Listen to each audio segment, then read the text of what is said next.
हे guys, welcome back again. यह कहानी दो लड़कियों की है जिनके साथ कुछ लोग ज़बरदस्ती धंधा कराते हैं, जिसके कारण वे दोनों उन लोगों से अपनी इस हालत का कैसे बदला लेती हैं, यह इस एक्सप्लेनेशन में जानेंगे। मूवी के शुरुआती में दो लड़कियों कैटी एंड नैन्सी को देखते हैं जो अपनी पढ़ाई पूरी करने के लिए एक नए शहर में आती हैं और वह अपने लिए एक नया नाम भी रखती हैं और यहाँ वो खूब सारी शॉपिंग करने के लिए भी बोलती हैं। उसके बाद उनके अंकल जैसन उन्हें लेने आते हैं जो कि एक FBI एजेंट होते हैं। वे दोनों वहां आकर जैसन की गर्लफ्रेंड से मिलते हैं, जिसे मिलने के बाद वे बहुत खुश होती हैं। उसके बाद जैसन उन्हें बस स्टॉप पर छोड़ने के लिए जाता है, जहां पर हम दो लड़कों को देखते हैं। फिर नैन्सी जैसन को कहती है कि वे वहां से चली जाएंगी और वह उसे जाने को कहती है। तभी जैसन नैन्सी और कैटी को कोड वर्ड यूज करने के लिए बोलता है और हर बार वे अलग वर्ड यूज करने को बोलता है। उसके बाद जैसन वहां से चला जाता है। उसके बाद नैन्सी और कैटी एक कॉफी शॉप पर कॉफी पीने जाती है, जहाँ वे लड़के भी आते हैं जहाँ कुछ समय पहले उन्हें देख कर गए होते हैं। उनका नाम जेड एंड लूकस होता है। यहाँ वे उनसे बातचीत करती हैं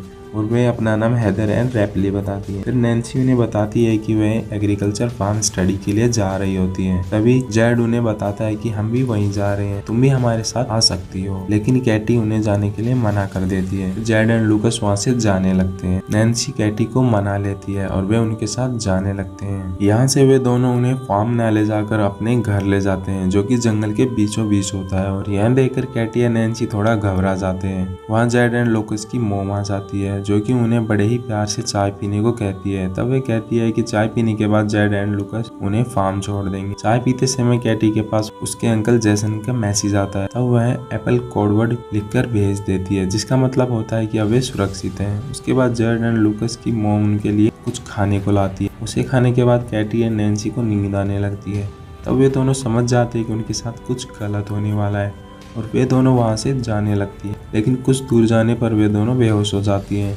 इस पर जेड एंड लूकस उन्हें उठाकर वापस घर ले आते हैं। अगले दिन उन्हें पता लगता है कि उनके हाथ लोहे की जंजीरों से बंधे होते हैं और वे जंगल के अंदर होती हैं और वे दोनों बहुत ज्यादा डर जाती हैं और हेल्प के लिए चिल्लाने लगती है। तब वहाँ जेड आता है और उन्हें बताता है कि तुम जंगल की एक ऐसी जगह हो जहाँ तुम्हें कोई भी सुन नहीं सकता, तो तुम्हारे चिल्लाने का कोई फायदा भी नहीं होगा। कुछ देर बाद वहाँ बोरिस नाम का एक आदमी आता है, जो कि कैटी का उसका फोन दिखाते हुए कहता है कि कुछ देर पहले तुम्हें जैसन नाम के एक आदमी का मैसेज आया था और तुमने उन्हें एप्पल लिखकर भेजा होता है।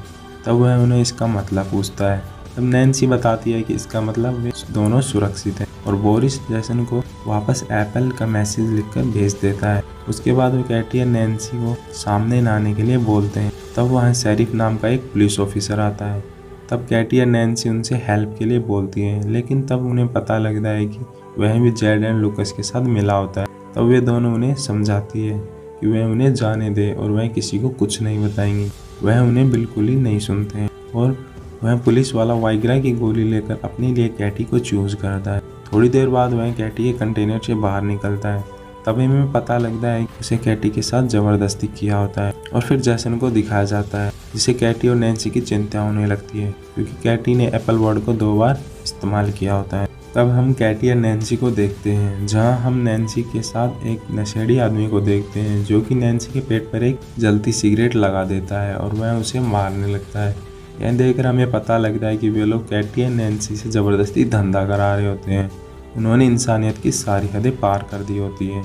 वहीं जैसे नैन्सी और कैटी का पता लगाने के लिए न्यूयॉर्क एग्रीकल्चर फार्म कॉल करता है। तब उन्हें पता लगता है कि वह एक बार भी वहाँ नहीं आई होती है। उसके बाद जैसन को लगता है कि वे दोनों बड़ी मुसीबत में हैं और वह उन्हें ढूंढने के लिए निकल जाता है।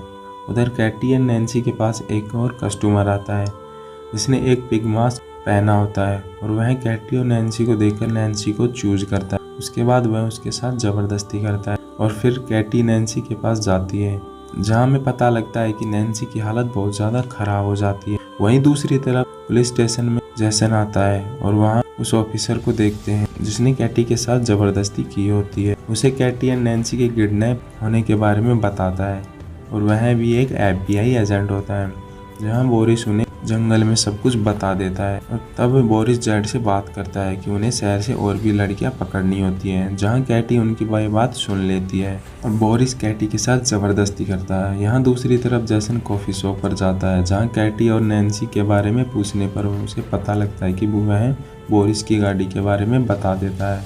अगले दिन नैन्सी और कैटी को देखते हैं जहाँ कैटी नैन्सी को बताती है कि वे उन्हें मारने की प्लानिंग कर रहे होते हैं।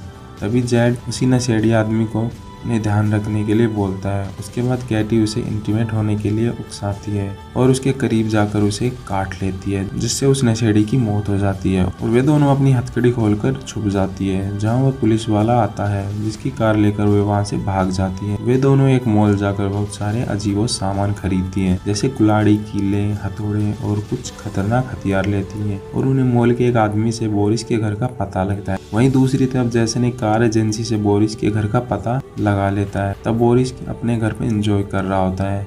तब नैन्सी एंड कैटी उस पर अटैक कर देती है और उसे बेहोश कर रस्सी से बांध देती है।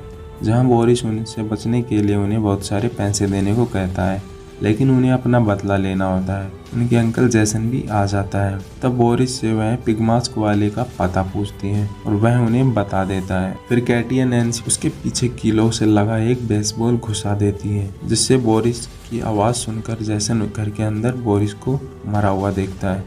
तभी उसे घर के पीछे गाड़ी की आवाज़ आती है, लेकिन कैटी और नैन्सी वहाँ से जा चुकी होती है। जैसन पुलिस स्टेशन दोबारा जाता है और कैटी और नैन्सी के बारे में पूछता है। तब उसे पता लगता है कि उसी पुलिस वाले ने कैटी और नैन्सी को किडनैप किया होता है, लेकिन जैसन को वह पकड़ लेता है। दूसरी तरफ नैन्सी एंड कैटी एक चर्च में पहुंच जाती है, जहां उन्हें पता लगता है कि वह पिग मास्क वाला आदमी एक चर्च का फादर होता है और वह नैन्सी को पहचान लेता है। तभी कैटी उसके पीछे से जोर से मारती है और वे दोनों उसे घसीटकर टाउन में ले आती हैं। तब उसे वे जिंदा जलाकर मार देती हैं। उधर वह पुलिस वाला जैसन को किडनैप कर बांध देता है और 2 लड़कियों को वह और ले आता है, जिनके साथ वह जबरदस्ती करने लगता है। तभी कैटी और नैन्सी उसे मारकर बांध देती है और उसे होश में आने के बाद उसे गन से शूट कर मार देती है। तब वे 2 लड़कियों को भी खोलकर जैसन को भी छुड़ा देती हैं, लेकिन कैटी और नैन्सी वहाँ से चली जाती हैं। फिर हमें लूकस की मॉम को देखते हैं, जो कि ड्रिंक कर रही होती है। तब उसे एक अजीब सा नशा होने लगता है और वह बेहोश हो जाती है। होश में आने के बाद उसे पता लगता है कि कैटी और नैन्सी ने उसे बांधकर उसे रखा होता है और वह जेड को भी उसकी मॉम की आंखों के सामने उसे बेसबॉल से मार देती है और फिर लूकस को अपनी मॉम को मारने को कहती है, लेकिन वह ऐसा नहीं कर पाता है। फिर वह लूकस को गोली मारकर ख़त्म कर देती है और उसकी मॉम का भी वह सर काट देती है। जैसन कैटी और नैन्सी के घर जाता है, जहां हम देखते हैं कि वे जैसन के साथ एग्रीकल्चर फार्म के लिए जा रही होती हैं और फाइनली वे वहां पहुंच जाती हैं। तो दोस्तों, आपको एक्सप्लेनेशन कैसा लगा कमेंट करके ज़रूर बताएं एंड चैनल को सब्सक्राइब करना ना भूलें।